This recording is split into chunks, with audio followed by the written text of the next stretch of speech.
off or talk about? That was awesome. Great. Bernie, you mentioned Valve was the same developer for both the Rift and the HTC Vive, but when we're reading the quality of each, it seems that the Vive is considerably better. Is that your experience? Yes.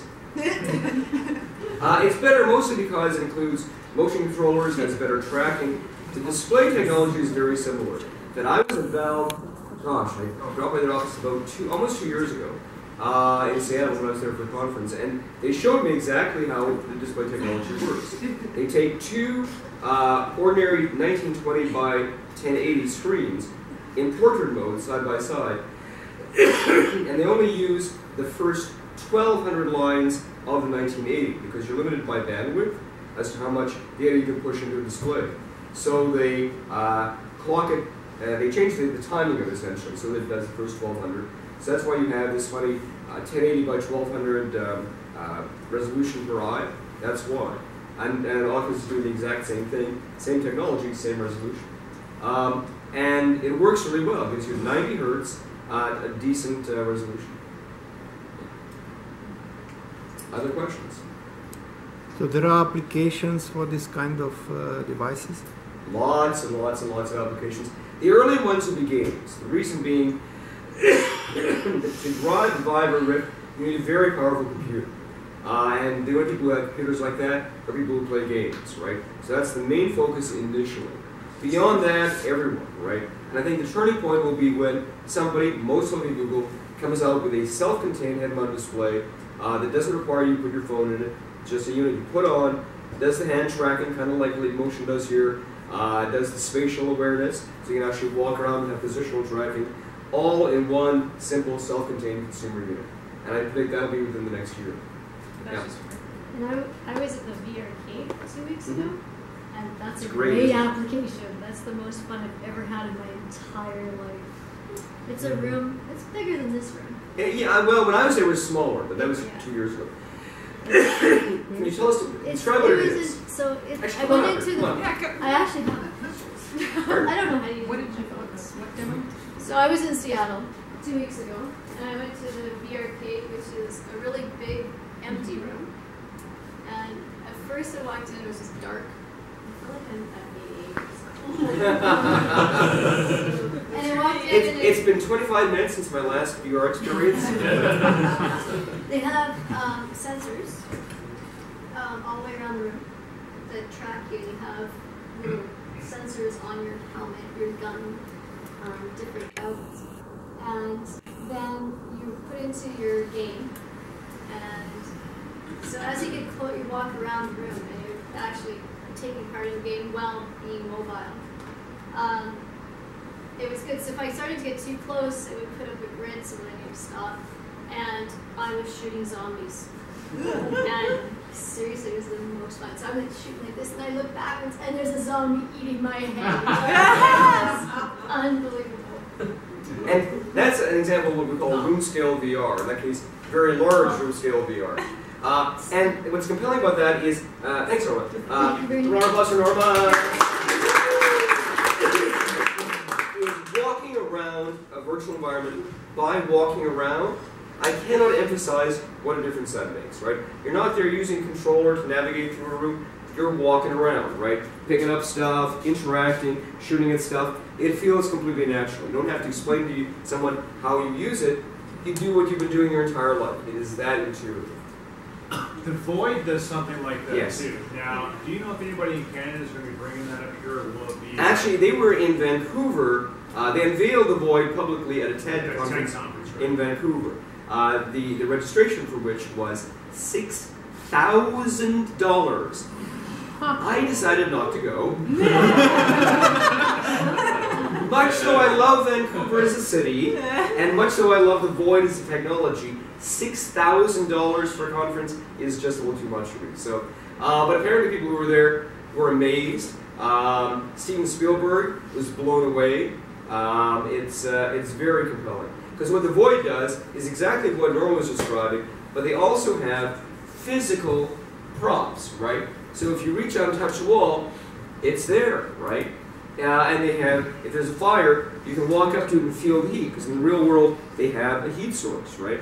And they have things blowing different scents, and they have wind blowing, a lot of environmental effects like that just take it to the next level. So, right, and they also have a circular room, so you can actually, they make it feel like you're walking straight forever. It's called redirected walking. If you have a large enough space, I'll make this very simple. So if you close your eyes and you walk in a straight line, odds are you're not walking in a straight line. Odds are you're kind of curving, right? They take advantage of that by making it look like you're walking in a straight line when in fact you're walking on a curve. So they have a room that's large enough that you're not aware that you're walking like this, right? You think you're walking a straight line, you're actually on an arc. So you can walk in a straight line for literally miles and miles and miles within this one facility. So they're doing a lot of very, very clever stuff. Joy. So, I don't know, for me, I think it'd be fun to brainstorm alternative business opportunities that will come from VR. Like Norma, I was thinking, wow, I should start making my own specialty VR underwear for when people like pee themselves for having their heads eaten. Never wanted to be VR. They get that what astronauts have, right? Yeah, So you, I don't know. yeah. Let's think about this later. We'll come up Remember with the reaction of this mouse in the picture? That's, yeah. Once your husband buys special underwear so he never has to use VR. Well, it's not even that. It's just like when you turn and there's a zombie eating your face, you're like, oh, I just beat myself a little. Right. But like, I feel like, you know, we'll have like a Wonderland where people go and they put on a VR headset and have these like trailed through experiences. Absolutely. And they don't have to line up for these ones. Absolutely. But yeah, I think there's lots of opportunities to create new businesses. Have you seen any interesting businesses other than That, like... to me, the sort of virtual arcade is the most interesting one. Because even when people have VR systems in their home, they're not going to have a large enough area to have that kind of experience where they can walk around freely. To do redirected walking, you need at least a 15-meter room. Not 15 feet, 15-meter room at minimum. And a lot of people don't have that at home. I don't. If I had a room that size in my house, I could probably afford a $6,000 conference. As it turns out, I'm not quite in that tax bracket. So yeah, a lot of people don't have that. And so a facility that gives them that opportunity, I think, will have tremendous business success for years and years to come. Yes? Can I do a plug as well? Sorry? Can I do a plug as well? Sure, come on up. Come on up.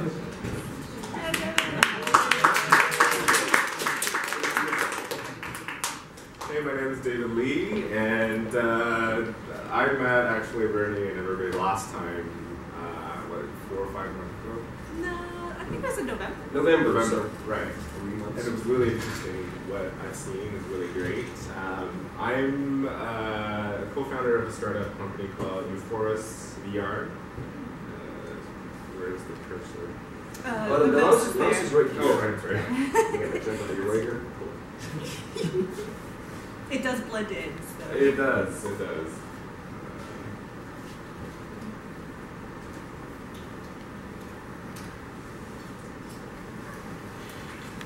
So we're not a hardware company. We're purely a software company. What our co-founder has created is a native graphic engine sit on top of a web browser that handles all of the API for mobile as well as hardware. So what we actually have is a system that you can use only JavaScript to create native level virtual reality app that can be pushed out to all of the existing major hardware platforms. So you can create one app that you use the same sets of code that can be, once you compile, you can get 4 different apps. They're all the same thing, they all have the same web backend, it's native performing. You can publish onto Oculus, you can publish onto Samsung Gear VR, you can publish onto Cardboard for both iOS and Android. And iOS is really hard to do. So we have been partnering up with a lot of the production companies all over the world. We have signed a production company in Paris, New York, one in LA, one in Waterloo right now. So we're not a game company. Our engine is not good for games. That's Unity is great at, right? What we are good at is solving business problems with big data, right? So for this particular customer, it happens to be in town. This is our first customer in real estate. So Domus Housing is in Waterloo. They have altogether 5,000 beds, 20 buildings, 80 houses. Altogether, they have 120 floor plans. Whenever they rent their rooms, they usually takes about 4 to 5 physical showings before somebody will sign the lease. We have all of their 120 layouts scanned with a laser scanner as well as the DSLR cameras, and put all of the layout on the web as well as in the virtual reality goggles.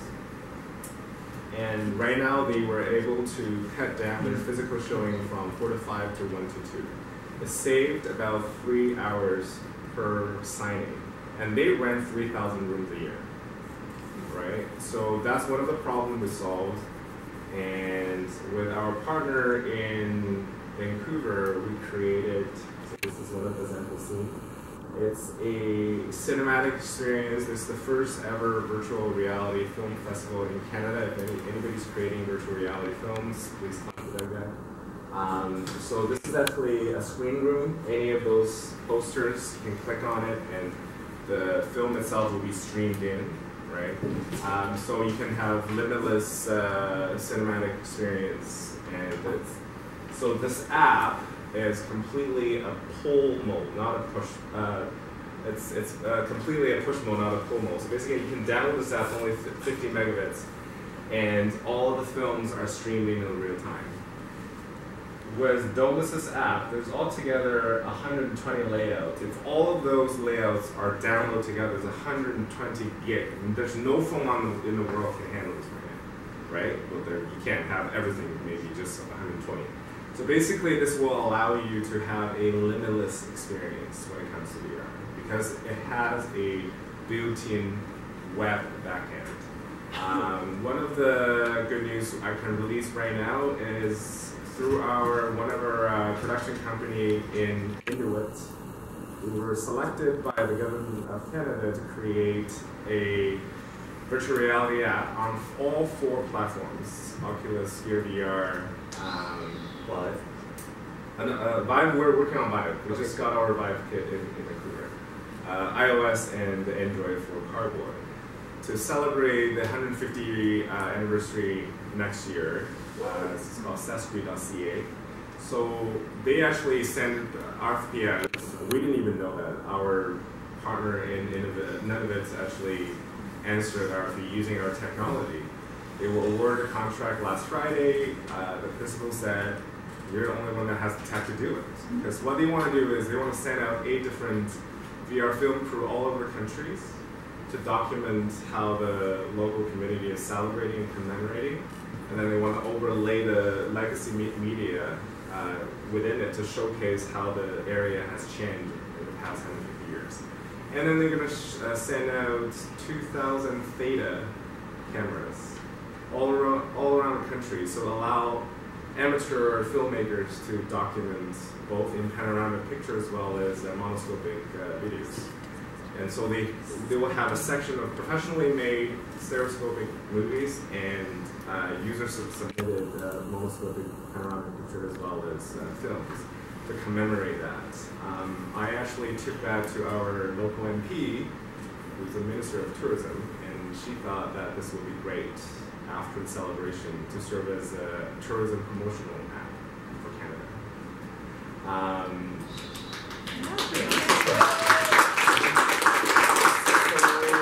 So we continue to work with a production company all around the world to help you to secure contract, deliver business apps for your customers or for yourself.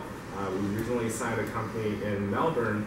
They want to be the export YouTube in VR. So they have signed 40 export athletes, I call them crazy people, wearing corporate sponsorship and as well as a hat be it Ozo 60,000 or be it a GoPro ball jumping off the cliffs, and they basically have them submitted to their central cloud and then be pushed out to their app on their on all four. They want it on all four platforms basically, right? So our role is to make sure that our engines support what you want to do, and then hopefully we can have the Vive support mid this year. Hopefully, if everything goes right. We just got it last week, so. But from our CTO's view, it's not that different from Oculus. But they're mocaps and stuff. Cool. That's it. Thank you. Anybody else? You want to talk about Janus? Sure. Come on. So, Tell us who you are first. I'm Julie Driver. I live in Kingston normally, and I'm a curator of an art gallery that is powered by Janus VR, which is How about the site where you from? Janus. Janus VR? Yeah. Janus VR. So I don't work for Janus. It's just I'm part of the community. It's very similar. It's a 3D web browser is how they describe it. So you can view the data in 2D, which is what I do because I don't own an HLD. And you can do anything. You can make games, you can live stream, you can watch YouTube, you can go into Reddit rooms. You can do whatever you would do in a normal web browser, but in 3D. So you can look at it in 2D or 3D. So it's free software to download. I think version 50 will be coming out the next 2-3 weeks probably with a big announcement about funding. They've been doing some hiring. Excellent. Some contractors and some employees. Just as a side note, it's created by a guy named James McRae, who is Canadian. He's a guy from YouTube. James is a PhD grad from last year, and the co-founder is his supervisor, Karan Singh, who he runs, I forget the name of the exact lab, he's a computer science professor at UT, also an Academy Award winner for animation about 10 years ago. So it's a pretty cool group of people to work with. I joined the community about 6 months ago and had a call out on Reddit, hey, who wants to collaborate on an art gallery in 10 minutes? Come and join our mumble conversation. Australia, Japan, China, US, Scotland, and Spain. Just people, hey, let's build stuff. I don't know how to build anything. I can coordinate. I'm a project manager type. But we've had 2 different gallery exhibitions, I guess you could call them, and what we've done is made YouTube videos. So if you were to do search on the channel VR Dudes, that's the rest of the group, VR Dudes, or the VR Bar, or search for the name of the gallery, Minerva VR, Minerva Digital Visual Space. You can find out a little bit more about the gallery. It may become part of the startup, I'm not too sure. But Janus is downloadable. I actually have it loaded on my laptop. I no longer have to go to the university and use a really big computer. I can play with it and get a decent frame rate. I can open it up if you want to take a turn. Yeah. Yeah. Is it on mobile? It may be a while, I think, for that. I don't think so. I have a BlackBerry so I don't listen to mobile. Oh. I have a puny little screen. But they support Vive, Rift. I had a demo with the DK2 and the Motion. I got it confused with Magic Leap. I thought I had a demo of that, but Motion. Support Vive. They've just done exporters for Maya. They're into Unity now. They can export from Unity. Sorry, Maya into Janus. And Unity into Janus. Unity into Janus. Karan is writing that code. Oh, okay, cool. Yeah. That's all in the last couple of weeks. It's really gearing up for whatever they're going to be talking about, I think, in March. Nice. I'm hoping. I've been waiting a few months. So they're Canadian, and they will have an office in San Francisco. Fantastic. Thanks very much. You could show us something? Is that something you can show us? Actually, here's the name. Well, she's suggesting why don't we install it on here? Oh, you have to install it? I thought it was like, Well, I can download it and install it. Yeah, go ahead. Sure. While you're doing that, anyone else have anything they want to? Yes, come on up. Can I stand here? Hey, so I'm Frank. I work with Sam at University of Waterloo in the Earth Sciences Museum, and we are working on an augmented reality dinosaur puzzle. It's a real mouthful. cool. So, to keep it short, we called it our concept. Wait, you gotta wait. Oh, There you go. Open tab. yeah, that was. I'm downloading. Yeah, that'll still keep downloading. Okay. Right? Yeah, That's fine. Yeah, you're fine. So we shortened it to Arpelium. And It's also a touch screen, so you can touch the I can screen. give you back the mouse. I can use it without mice too. So basically, it's been a lot of fun. We actually went to the ROM to scan some dinosaur bones here. And yeah, so it was a bit of an adventure working on this project because one of the catches was that this had to be geared to school curriculum. And dinosaur curriculum is grade 4s, which meant that there was a lot of user experience stuff to consider. Like the average grade 4 is 4'10". That's on the tall end. So like as far as boys go, girls are usually a few inches shorter. So there's a lot of stuff like that to figure out, especially in terms of how do you make an AR game.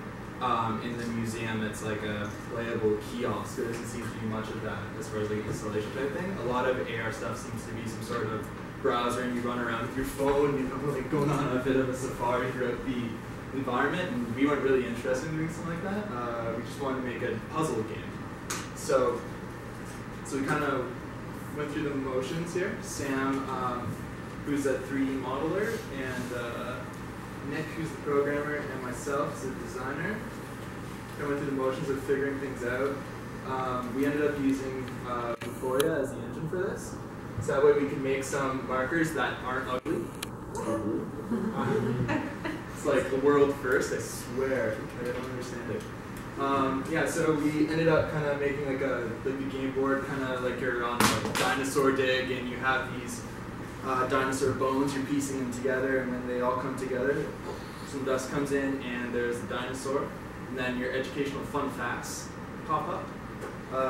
And they're hoping that it'll really help the museum's like outreach efforts and stuff like that, because we're also going to package it up for Android phones. So this is our prototype version 0, made of a what's the word? Easel, yeah. I'm an artist. Like crystal board, or? Yeah, it's easel and then like a piece of cardboard with paper like glued to it, and the AR markers, and a selfie stick with a webcam attached to it. And then the trick with the Vuforia is that it only compiles to Android or iOS, which meant that we had to import in NVIDIA Shield from the States because they weren't selling them in Canada at the time. So yeah, there's a lot of learning in this. You have video. Yeah, so Sam modeled these guys, did the textures for them, and we actually went to the ROM to import some dinosaurs as well. So here's our less janky one that's currently in our office. So as you can see here, we have a faux hologram projector on top, because why not? We got the board on the bottom, and then there is a Samsung display there. All kind of one self-contained thing. Currently, Plant Ops at the university is kind of like engineering a more official version of this that's actually load bearing. So it won't fall on anyone or anything like that. So here's Sam taking a selfie with the dinosaur model. Yeah. We use that to, we took 300-degree, 60-degree pictures from that model and imported through 1, 2, 3 capture by Autodesk, and then remodeled the whole thing. So it was a pretty fun time. Sam, where is the one video of someone using it? Is it up higher or lower on the camera? I saw video down. Yeah. Is it? Yeah. Okay, yeah, so here's like a really early video. It's Yeah. done a lot of work on it since. This is from before Christmas. It's got programmer art on it, so. This is the selection page.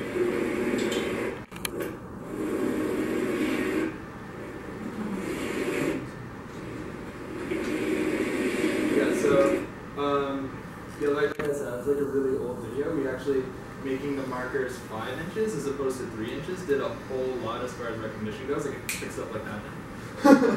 For instance, what's this? Is this one showing off the?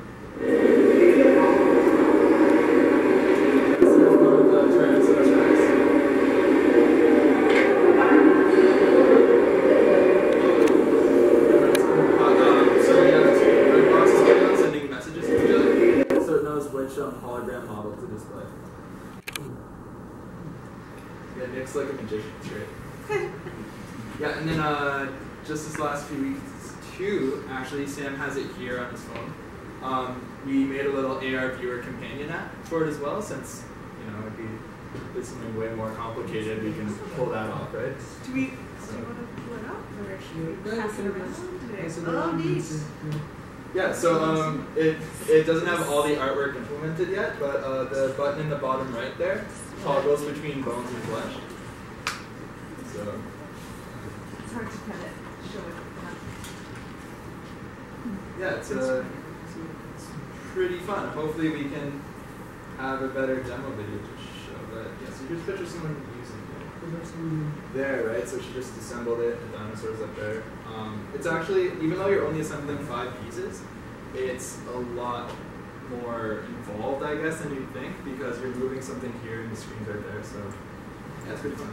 So when you say assembling, what do you mean by that? Okay, so you have these pieces that are on the board, right? The webcam up here is looking through like some sort of window at the pieces, and it's assigning one bit of bone. So it'd be like the head section, the body section, the tail section, and then front and back legs to one of these cards. And then when you put them together, there's kind of like a ghost to kind of give you a hint that, yes, these are the front, not rear legs, things like this, like you're getting close, and then they snap into position. And once you've attached all those things, if you can pick them up, look at them closer on the monitor there. Once they all snap into position, then the dinosaur, like its bones come up because you discovered what it looked like now. It's like you're on a alien. It's like you're a paleontologist down the back fence.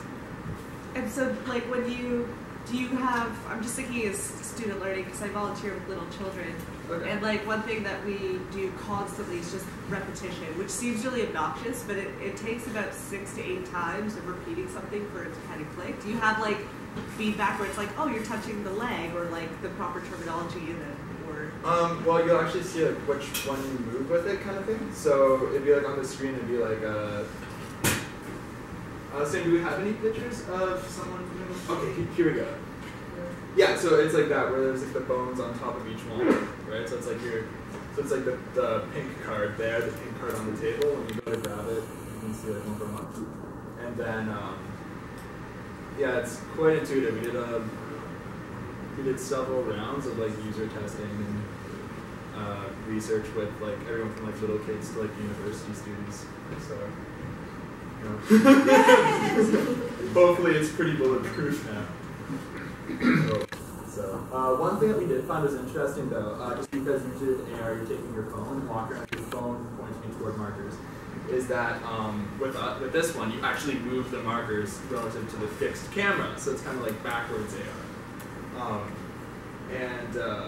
People didn't actually put 2 and 2 together that you can actually lift up the markers. So we actually had to put like a bit of like an instructions thing where the cards are actually moving around. And also too, for the beginning, we made this little like intro loop, like this little track loop, that prompts you to actually pick a card up to begin the game. So, and then there's like a video of like, these cards just kind of like flipping around, going different positions, because there's like us developing this game, we didn't really think that would be an issue because the whole premise is moving things around, but people were trying to like move them, and then this one, they wanted to move this one over here, but they couldn't get it past the blue one, and it was really like awkward. So yeah, people just need things to go like this. Especially the little kids, they can't go through that. But since we did that, that problem got smoothed over. Any questions about it? Great. A question? Well, I can ask. Okay. How's your demo Dan, I need a few minutes to read Go my ahead. the link and stuff. Okay, we could. Anyone else have anything they want to present? This is going to take a couple minutes to do, so please feel free if you have anything you're working on or need help with or want to network about. I have a quick question. Yes. You seem to know a lot about VR. What's the So you seem to know a lot about VR. What's the scape of like 3D input? Like, I mean, you have a lot of, you can look around stuff. I mean, Right. like, if I'm a power user, what's to switch me from the computer over to this? Like, it seems like the touch, like I've seen the bugs Like the Oculus Touch and the Vive controllers give you your hands in VR. So you'll actually be able to interact with things. Kind of the 3D analogy of a mouse, right? It seems like a bit laggy. Okay, can you speak up just a little bit? It seems like it's a bit laggy. Like, I mean, is it just watching your hand move around? It shouldn't be laggy. Like I've used Vive controllers and they are virtually zero latency.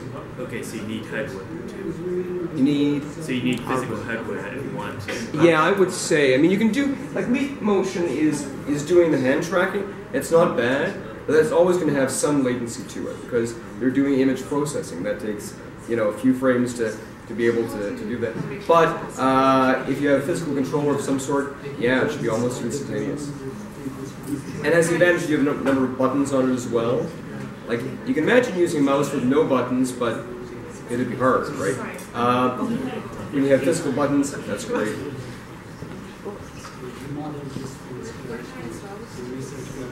Question over there. Yeah. I've got a project basically to make a robot that can clean the carton box. Oh yeah. I'd like to make a camera so that you can see what's really going on with it. So it's not only a flat screen. You see that? I'd like to make in my display, so you can see color presence. I do Unity. I never do it, so I don't know how to find that. Yeah, we can talk separately. Yeah, that's good. Anybody else have anything before we kind of go to general conversation? Actually, you have a Yes, over here. Okay. Hello, my name is Song. Come right on up. Oculus Rift Okay, not Janice. detected. Okay, what's the demo session? We'll get you there. All right. I actually remember the URL. So this works with head-mounted displays. I've used this in my Rift at home.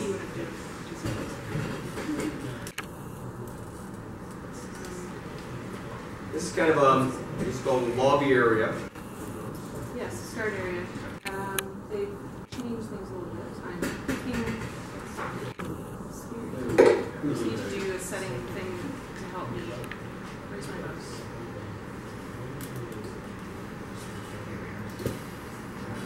Just crosshair.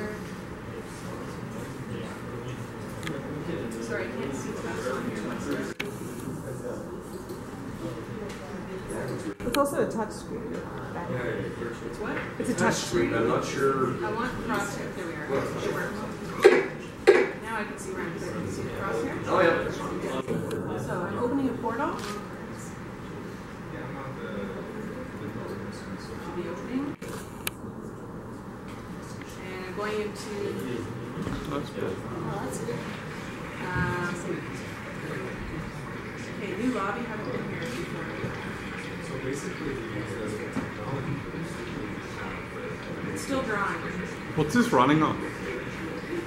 Janus VR. Is it running through the browser or is it? No, it's a separate application. So what system specs of the computer? Joint. These ones are, it's your average. It's not. It's not a gaming computer. It's not a high. It's not a decent video card, but it's probably like a 5. Specifying indentation, then press enter to construct. This is what I can't remember is my old URL. It's not a shortcut for me. This is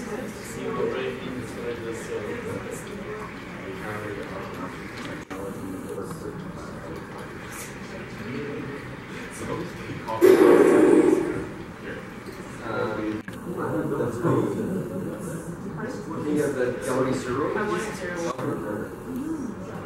That didn't work.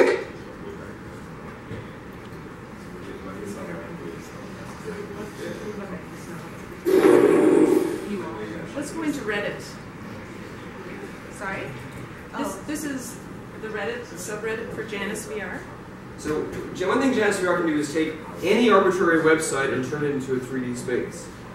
So it's populating these panels here with content from the Reddit, the subreddit on Janus VR.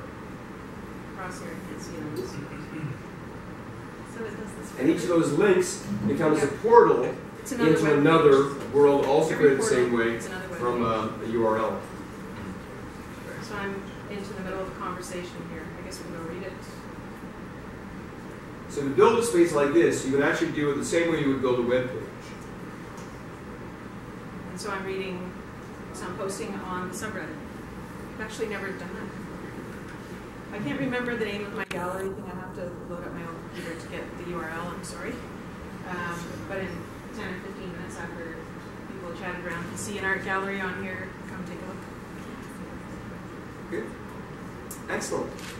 All right, now over to Son. Yes. Well, thank you. So, I am currently leading a team of interior designers and architects, and we're looking to develop a interior design application using VR and AR technology. So basically, what we are looking to do is, first of all, scan a bunch of furnitures, decorative materials. So basically, I am looking for scanning, like, mature scanning technology that'll actually scan a object within minutes and complete a model. Yes. I can get you contact for somebody. Yes. As well, so basically, we'll scan models, upload them onto a database, and then when we're designing a interior space, we just pretty much drag and drop all these furnitures into a real a virtual space with real physics built in. So right now we're looking utilizing a game engine, either Unity or Stingray. Stingray is a new one developed by Autodesk. That one's synced with Maya and 3D Max natively. Also, once you have completed designing a interior space, we're looking to export it directly, like right away, to a VR helmet. So basically, when you're designing the interior space, the texture, the lighting is not that detailed. So just so when you're designing it, you're running a lot of a lot of things. So your computer does not lag, and once you've completed designing it, they export it to a VR helmet. So the end user can have a very small team and very limited resources that I have gathered locally in China. And part of the reason why I'm here is to really explore more technology, and as well as technical partners or potential employees for this project. This project is very well funded. And we're also open to working remotely worldwide. So if anyone that can, point me in the right direction or would like to join the project or help in any way, please find me after this. Thank you very much.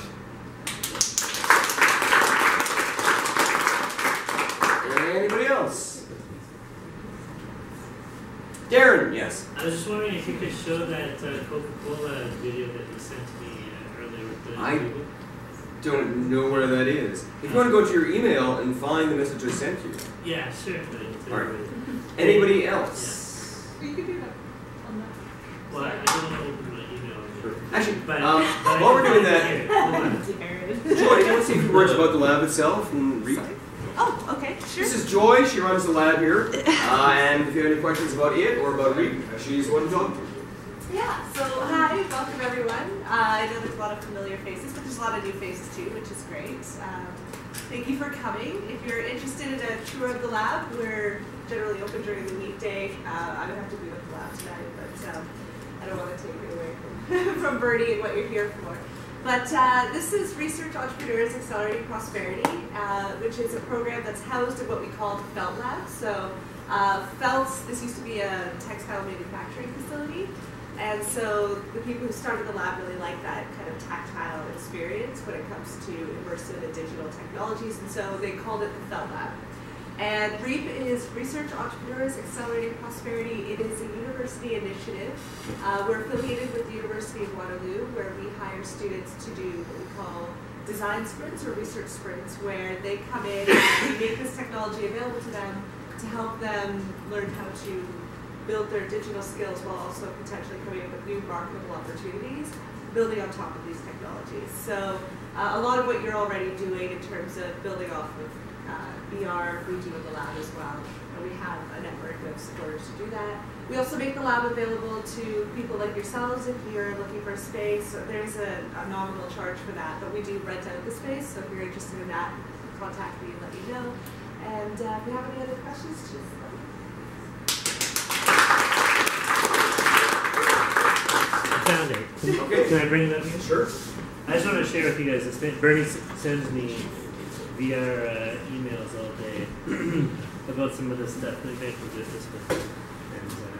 And, oh, we got to exit Janus. Okay. How do we get out of Janus? I'm not sure. F9 will make a smaller window. Then you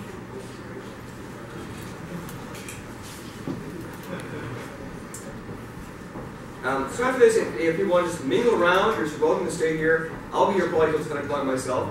We do have a DK2 set up with a bunch of demos. We have like your VR is here with a bunch of demos. So if you want to try anything out on those, I'm happy to help you out with that. And if anybody has anything else you'd like to show, please feel free to do that as well. Our next meetup will most likely be in 2 months. We're doing it about every couple of months. So that'll take us to April. So by then, hopefully, we'll have a lot of neat stuff to show. So just so you see, Coca-Cola's.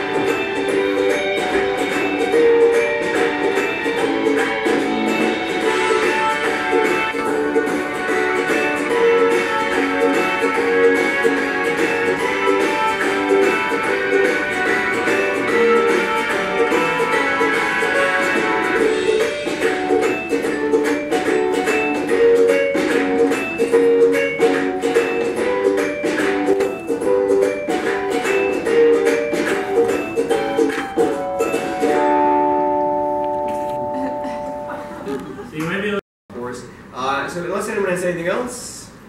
Quick question. Sure. You're talking about Google and what they're going to be coming out with. It kind of scares an early adopter like myself because I wanted to investigate getting the HTC Vive and of course a computer that would run it. Right. But now I'm thinking maybe I should be waiting because the way you kind of mentioned it is like Google's going to come down and pretty much crush everything. Eventually, I think that's going to be the case. The key being eventually. I don't think, I mean, it's early days, and PC-based VR will always be more powerful because the graphics cards in the PC are going to be always well ahead of anything you can fit in a phone. As technology advances, our phones will be able to do eventually what our graphics cards do now, and by that point, the graphics cards will themselves have advanced. So you'll always have those two tiers, but there's a certain minimum level of performance you need, and I think mobile devices, self-contained mobile devices will reach that, I would think, in about a year. I'm speculating. But like I pre-ordered, like I believe that Google is going to win eventually. But I pre-ordered my Oculus Rift day one. I'm going to pre-order the Vive day one.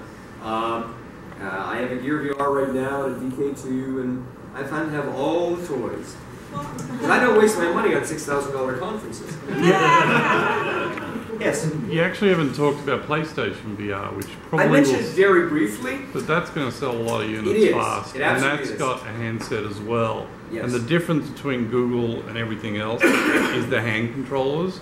When you have hands in VR and you can do things, it blows cardboard away and it blows all the plastic HTC stuff. Vive controllers look there's third iteration of them, but now they look fun. well, and there's like a Tilt Brush is a paint program where you paint in the air and walk around behind it and stuff.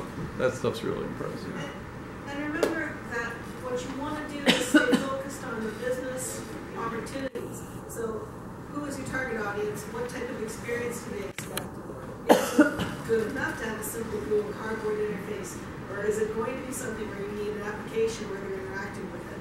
Tilt Brush is amazing. I'm going to want to have HTC Vive with the controllers in my hand. But if I'm just looking at real estate, I'm quite happy to just view it in Google Cardboard 3D. It doesn't really matter. So think about your target audience. Who's your persona? What's the value proposition? And what is your time to market? So if you have a dream of something you want to create and it requires the advanced technology, you might have to get the expensive technology now and evolve on other things. When do you want to hit the market and what's going to be there when you're ready? I'm an end user. I'm not selling anything. Yeah. I just want to add some really cool apps. Oh, if you just Well, then in that case, you probably want to, in the short term at least, get a Vive or Rift, because that's where most of the really exciting content is going to be, because they're using the very powerful graphics cards in the PC. It's always going to be a better experience than your mobile device. That also reminds me of a question. How do you plan on inventing however it start to see again? But you were talking about mostly Unity. I didn't hear anything about Unreal. Well, people are using Unreal, not many of them. 90% of all VR apps are written in Unity. Is that because of the Autodesk and the fact that it's got Maya and... I think it's mostly, it's a combination of things. Unity's been around longer than UE4 has. It's got a huge kind of support community built around it. And I mean, the larger community gets, the larger it tends to become, because people go where the action is. Like, why is Facebook so much bigger than MySpace? Well, because that's wherever it is, right? So you go where other people are, and that's Unity right now. Unity is also very good at cross-platform. I can develop apps for everything from Google Cardboard to the Rift and the Vive, PS4, all within that one engine. I don't know of any Google Cardboard support within UE4 right now, and UE4 also tends to target more powerful systems, gaming systems. It doesn't really target the low-end mobile phone type things very well. Okay. So that's another factor. And also, device manufacturers tend to support Unity first. They come up with plugins to support whatever their hardware is for Unity, and then they eventually do UE4, and then maybe eventually after that, Stingray and Lumberyard and all the others, right? Right. Yeah. I guess what confuses me with the relationship between Valve is Unreal is that that's not something that was, made perfect to start with. Well, I mean, Unreal, of course, is from Epic Games, right? And they get along well, I think, with Valve, as far as I know. But Valve also has their own engine, the Source engine, which they developed partly because they want to give people an alternative to Unity and UE4. But I mean, right now there's Unity, there's Unreal 4, there's Stingray, which I mentioned earlier, there's Amazon's new Lumberyard game engine, there's Crytek, which Lumberyard is based on, there's the Source 2 engine from Valve. There's no shortage of game engines, but right now the majority of people doing VR are using Unity. And what about training, support, community? Yeah. Unity has all those checkboxes, Is it right? like way ahead of the others? Yeah, but UE4 is catching up. They're really working hard. I would not say any of the others are anywhere close. UE4 is a way higher learning curve. It does. And now you have, within UE4, you have something called the blueprint system, which allows you to build apps without programming. But you run into a lot of limitations eventually, and at that point, you can't just use C#, you have to use C++, which, I mean, I'm fluent in both, but for someone who's new to programming, C++, way steeper learning curve. And UE4 generally has a steeper learning curve. So that's the other reason Unity has an advantage. Very easy to learn. Very easy to learn. What are you using for your C++? Code blocks apparently is the most popular one. Yeah. Joy had her hand up.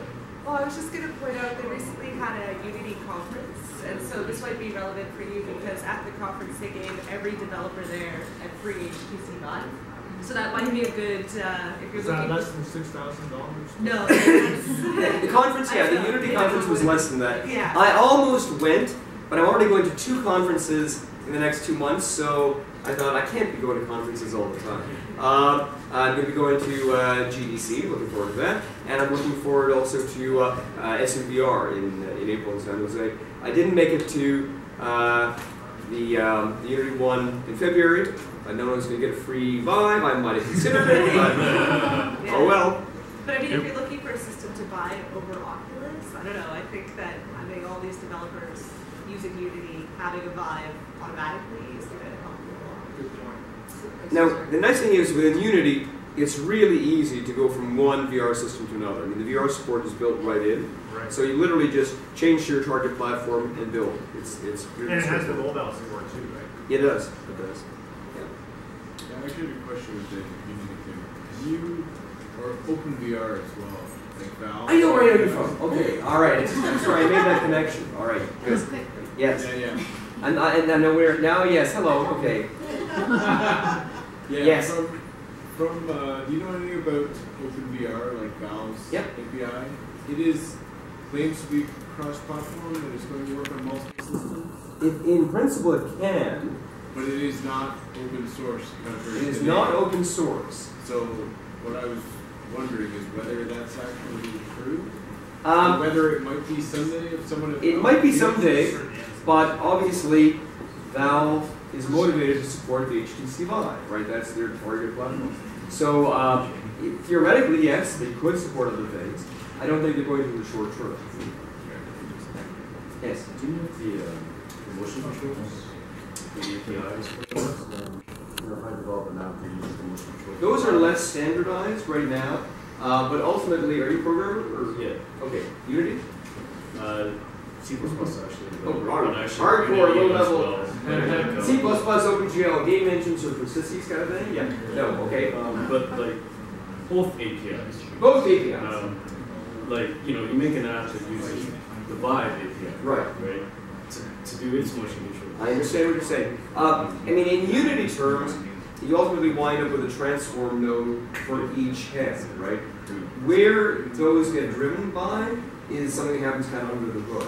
So from the standpoint of your application, you have 2 transforms, one for your left hand, one for your right hand, plus some input buttons, and it abstracts away where that comes from. So what's going to happen is people develop like Unity apps, and Unity will be translated into motion. I mean, the way it works now is most of the companies, Valve for sure has a plugin. Somebody else, Oculus used to have a plugin, and then they worked with Unity to put the Oculus plugin right in the engine. And when we say worked with, they gave Unity a whack of money and said, here, we want you to support They Unity. basically took their plugin and just made it part of the engine. The other ones are all still plugins. There's yes. an enum in there where you can choose them, but they all don't do anything. So in theory, there will be a selector to do multiple systems. Right. It doesn't actually do it. As a 5.4, they put the hooks in so you can have multiple different head-mounted displays supported on a given platform. Initially, if you were on building for PlayStation, it supported PSVR, obviously. If you're building for Android, it supported Gear VR. If you supported building for Windows, it supported Oculus. But now they put the hooks in so that if you're building for Android, maybe it's Gear VR, maybe it's Google hardware, because they support Google hardware delivery. If you're building for Windows, maybe it'll be Oculus or maybe it'll be Valve, right? So their Unity is trying hard to be agnostic, but they prioritize whoever gives them money, obviously, right? And they're being paid to add support for these different hardware devices by the hardware vendors. So that's a source of revenue for them. But they're building the hooks in so that they, I mean, the people on that team would love to see it wide open. They would love to publish the specs so people could write their own drivers. And they would love to see it happen, but their business model doesn't allow that. Well, as a developer, I wouldn't want to have to do it anyways. No, as a developer, you wouldn't. I'd rather The hardware have developers are the ones who would do it, right? So Valve or whoever, LG. LG has a great idea and a lousy vision. But anyway, so yes. Does that answer your question? Yes. Okay, good. Yes. when I do the Unity for the interior, it's supposed that we can print as much light as whatever you want, but the hardware things doesn't support it. The number of lights in the scene? The lights, yeah. Right. In the for the interior renderings, the more lights, the more effects. So if I put more than 20 lights. Whoa, 20 lights! Oh my gosh. And then if I continue to put more, and then it doesn't work. Like it's not consistent. When I was growing up, OpenGL had a hard-coded limit of maximum 8 lights. And 20 lights is like, because every time you add a light to a scene, it really dramatically increases the amount of work the rendering engine has to do. And for VR, you have to hit your target frame rate, 90 frames a second for Vive and Rift. So you don't want to have a lot of real-time lights. You might want to have 1 or 2 real-time lights. Everything else should be baked. Right? How does baking work with movement? I'm sorry? How does baking the lights work with movement?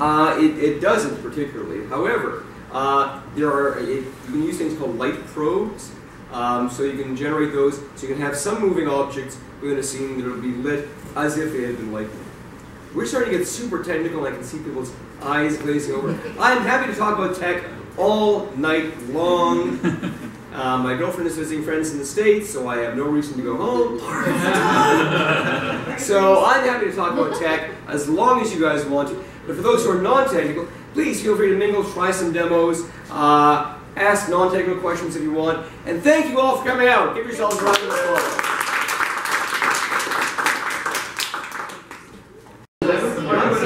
Look, is in the gallery. I'm like, is that like the original anamorphic thing?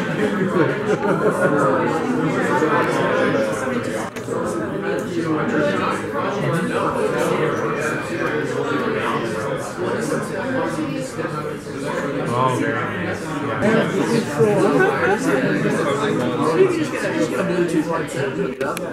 Yeah, Bluetooth on that one. Like, I can have my VR, like, but kind of wonder with the VR experience, you know, this came on when TV came on, the VR experience. Now I have a VR experience. The VR still exists because hopefully it's not going to be doing anything. I feel like years ago. I guess what they can come over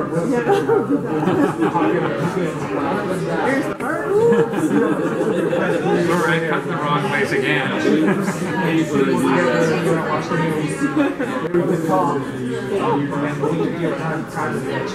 I prefer to have virtual reality movies where you can whatever actions are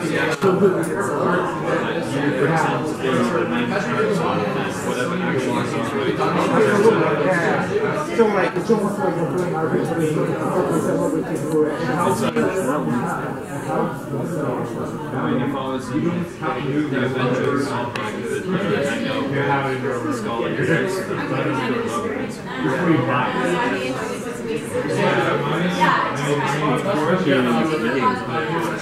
Space games are my favorite one. By far. I like it. It's a lot better than the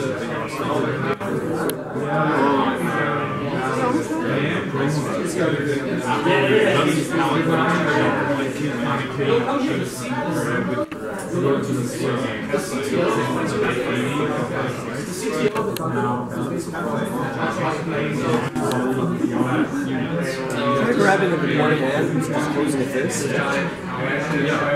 There you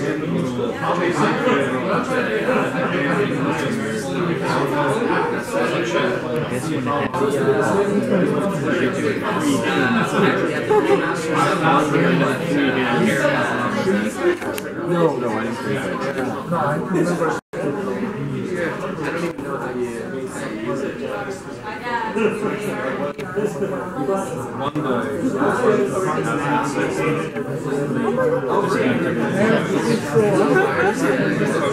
You can just get a Bluetooth headset and hook it up. Yeah,